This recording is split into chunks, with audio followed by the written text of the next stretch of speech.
অভিবাসী বিরোধী অভিযানের জেরে বিক্ষোভে উত্তাল লস অ্যাঞ্জেলসে ৭০০ মেরিন সেনা মোতায়েন করা হয়েছে। এছাড়া আরও ২০০০ ন্যাশনাল গার্ড সদস্যকে প্রস্তুত থাকার নির্দেশ দিয়েছেন মার্কিন প্রেসিডেন্ট ডোনাল্ড ট্রাম্প। উত্তেজনাপূর্ণ পরিস্থিতি ও বিক্ষোভ নিয়ন্ত্রণে বিশেষভাবে প্রশিক্ষণপ্রাপ্ত দলটি বিভিন্ন বাহিনীর সঙ্গে যৌথভাবে কাজ করবেন।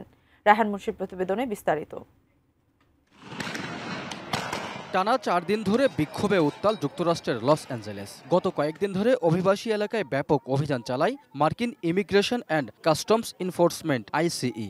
অভিযান ঘিরে বাসিন্দাদের মধ্যে সৃষ্ট তীব্র ক্ষোভকে আরও উস্কে দিয়েছে ট্রাম্পের সেনা মোতায়েনের সিদ্ধান্ত।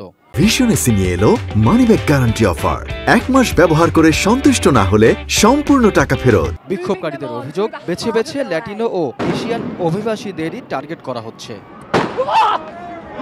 বিক্ষোভ ঠেকাতে ২০০০ ন্যাশনাল গার্ড সদস্য মোতায়েন করেন ডোনাল্ড ট্রাম্প। তবে পরিস্থিতি উন্নতি না হওয়ায় নতুন করে ৭০০ মেরিন সেনা মোতায়েন করা হয়। লস অ্যাঞ্জেলেসের বিশাল এলাকা জুড়ে ফেডারেল কর্মী এবং সম্পদের নিরাপত্তা নিশ্চিত করতে বিভিন্ন বাহিনীর সঙ্গে যৌথভাবে কাজ করবেন মেরিন সেনারা। এছাড়া পর্যাপ্ত নজরদারি ও জননিরাপত্তা নিশ্চিত করতেও কাজ করবেন তারা।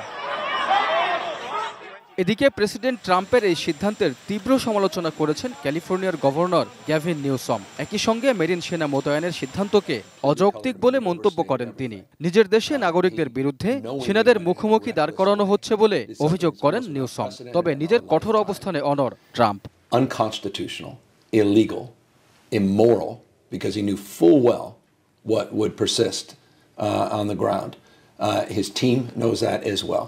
Raihan Munshi, desk report, ATN news.